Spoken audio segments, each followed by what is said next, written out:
From Penthouse to Plunger, the rich kid who got cut off thought he'd crawl back in a week. When his dad finally called a year later, he couldn't believe what his son had become. Part 1. The Golden Cage. Marcus Ashford III stood on the helipad of his father's penthouse, watching his brand-new Lamborghini Veneno being lifted by crane from the street below. It was his third one this month. The first had ended up at the bottom of Lake Como during what he described to his father as an unfortunate boating incident, though cars don't typically participate in boating. The second he'd traded to a sheik in Dubai for a falcon he'd seen at a party, only to release the bird into the wild 3 days later because it looked sad.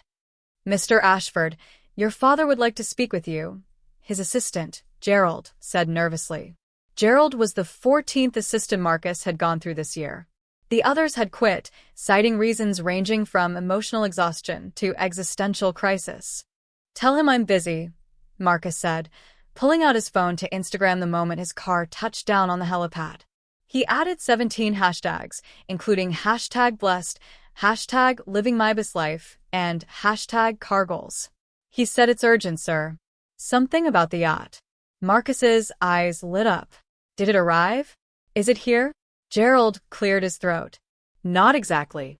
Apparently, you modified the order last week while in Ibiza. You changed the specifications to include a full-size basketball court, an ice skating rink, and a live penguin habitat. And the modifications added $47 million to the cost.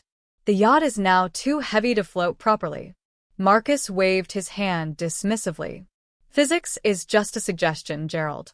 Tell the engineers to figure it out. That's what we pay them for." "We don't pay them, sir.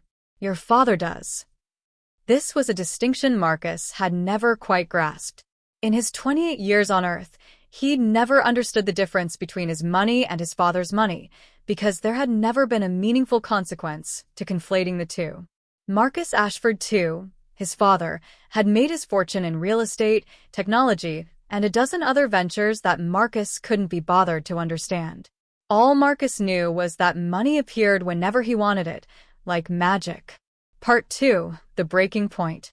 The phone call with his father didn't go, as Marcus expected. "Do you have any idea what you've done?" his father's voice boomed through the speaker. Marcus lounged on his Italian leather sofa, eating gold-flaked caviar from a crystal bowl. "If this is about the penguins, I can explain." "The penguins? Marcus, I don't care about the penguins. I care about the $200 million you've spent in the last 3 months. Is that a lot?"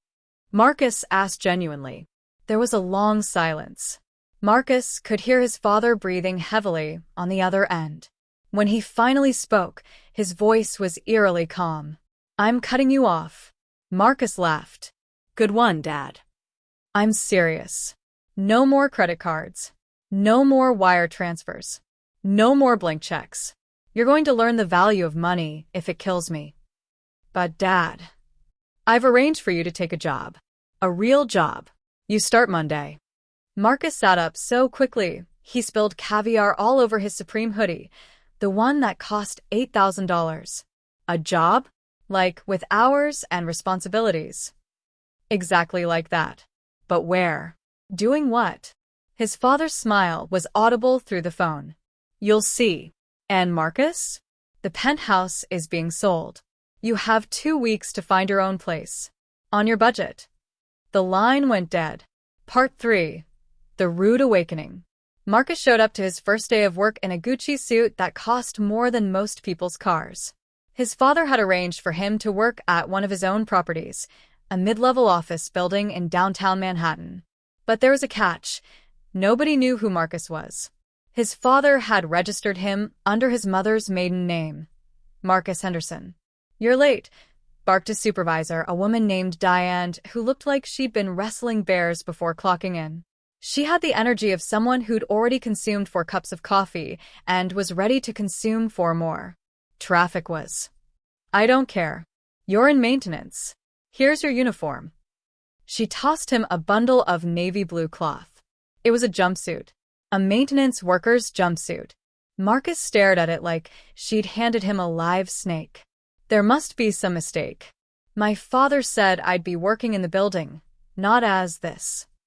This is what working in the building means for most people, Henderson. Change rooms down the hall. You've got 5 minutes. The jumpsuit smelled like industrial cleaner and humility. Marcus had never worn anything that wasn't designer, and the sensation of polyester against his skin made him want to cry. He caught his reflection in the bathroom mirror and barely recognized himself. His first task was unclogging a toilet on the 7th floor. "You've got to be kidding me," he muttered, staring into the porcelain bowl of horror. "Problem, Henderson?" Diane appeared behind him like a maintenance-themed ghost. I don't know how to." She handed him a plunger. "Figure it out. And wash your hands after. Thoroughly." Part 4. The Education.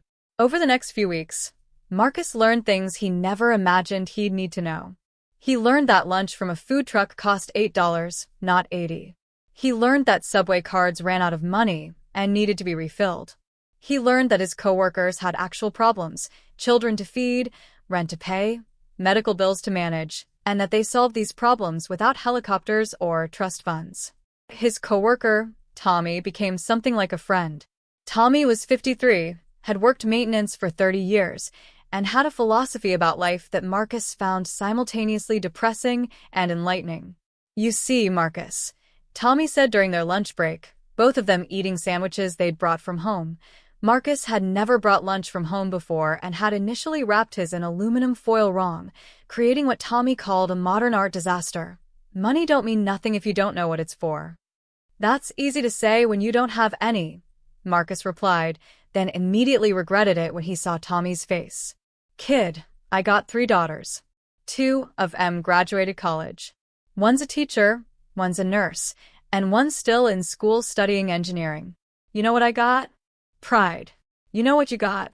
Marcus thought about his Lamborghinis, his watches, his penthouse that was no longer his. Debt. Nah, worse. You got nothing that's yours. Everything you had was your daddy's. Even your problems were his. You never had to solve nothing yourself. This hit Marcus harder than he expected. He'd never thought of it that way, that his life of luxury had actually been a life of nothing. Part 5. The Scheme. Marcus's apartment, which he'd found using his first paycheck and some savings he'd managed to hide from his father's financial lockdown, was a studio in Queens. It had exactly one window, which looked out onto a brick wall. The shower only had hot water if you ran it for exactly 47 seconds first. The neighbors upstairs seemed to be either moving furniture or practicing for a stomping competition every night at 2 a.m. But it was his. One night, sitting on his second-hand couch, he'd found it on Craigslist, another first, Marcus had an idea. It was crazy. It was probably stupid. But it was his idea, conceived by him, for him. He called his old friend, Dimitri, the only person from his old life who still took his calls. "Marcus, I heard you died." "What?" "No, I've just been working." "Working? Like for money?" Dimitri sounded horrified. "Listen, I need your help. Remember that app idea I had at your birthday party? The one for rating bathrooms?" "Marcus, you were extremely drunk." "Exactly. But think about it. People need to know where the good bathrooms are. Clean bathrooms. Safe bathrooms. I've been unclogging toilets for 6 weeks. Trust me, this is necessary information." "You've been doing what?" "Long story. Look, can you still code?" Dimitri could code. In fact, Dimitri was quite good at it, though he'd never needed to use the skill for anything more than automating his crypto trades. Over the next 3 months, they worked on the app every night after Marcus got home from his maintenance job. They called it Throne Zone. Part 6. The Rise. Marcus's father heard about Throne Zone when it hit 1 million downloads. He called Marcus for the first time since their last conversation. "A bathroom app?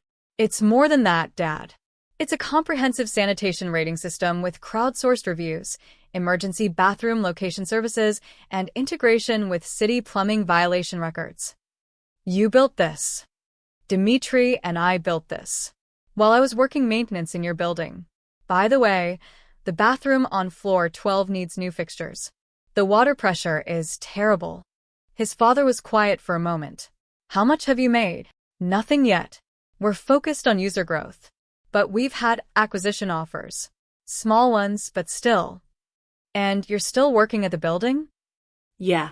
Diane promoted me to assistant supervisor. Turns out I'm pretty good at managing plumbing emergencies now. His father laughed, actually laughed. You know, when I cut you off, I thought you'd come crawling back within a week. I almost did. But then I realized something. All that money I spent, the cars, the yachts, the penguins, none of it was mine. I was just borrowing your life, living your success. This app? It's stupid, it's about bathrooms, but it's mine. Part 7. The Full Circle. A year later, Throne Zone sold to a major tech company for $23 million. Marcus's cut, after paying Dimitri his share, was enough to buy back his father's penthouse, which had gone on the market again. He didn't buy it. Instead, he bought a modest loft in Brooklyn, put money aside for his co-workers' kids' college funds, and invested the rest back into a new startup, this one focused on affordable housing solutions. He still worked maintenance 2 days a week, mostly because Tommy had made him promise not to become one of those tech douchebags who forgets where he came from. His father invited him to dinner at Le Bernardin, the kind of restaurant Marcus used to frequent 3 times a week without thinking about it. So, his father said, raising a glass of wine that cost more than Marcus's monthly rent, I hear you're still fixing toilets. Someone has to, Marcus said. Besides, it keeps me humble. And, honestly, there's something satisfying about solving a problem with your hands. Even when the problem is someone else's. Dad, we're eating. His father smiled. I'm proud of you, son. I should have cut you off years ago. You should have taught me the value of money years ago, Marcus countered. But I guess some lessons you have to learn the hard way. They clinked glasses. Outside the window, the city sparkled with possibility and countless bathrooms of varying quality, all waiting to be rated. Epilogue, the legacy. Marcus never did buy another Lamborghini. He drove a used Honda Civic that he'd bought from Tommy's daughter, and he was convinced it was the best car he'd ever owned because when something broke, he could actually fix it himself. The penguins, as it turned out, had been relocated to a proper sanctuary.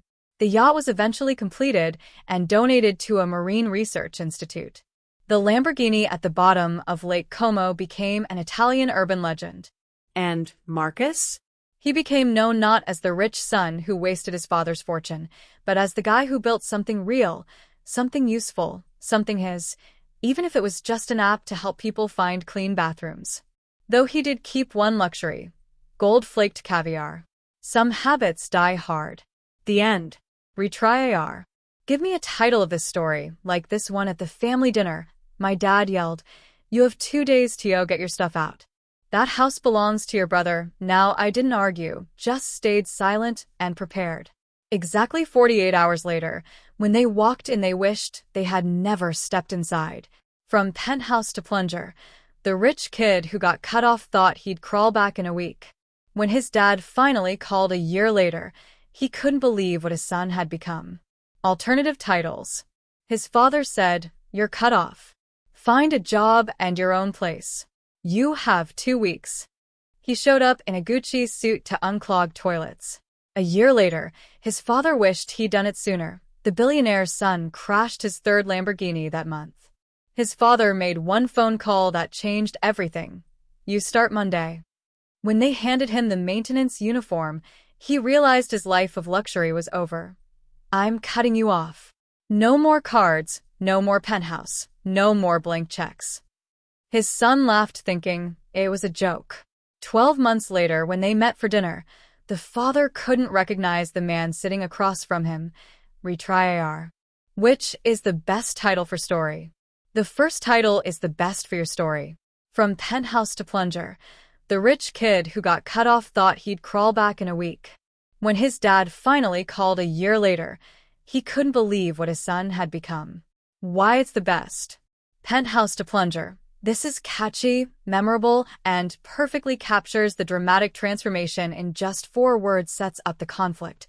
Thought he'd crawl back in a week, creates immediate tension and shows the father's expectations, creates curiosity. Couldn't believe what his son had become. Makes people want to know. The ending matches the story's tone. It has that dramatic, Redemptive arc that your story delivers clickable format.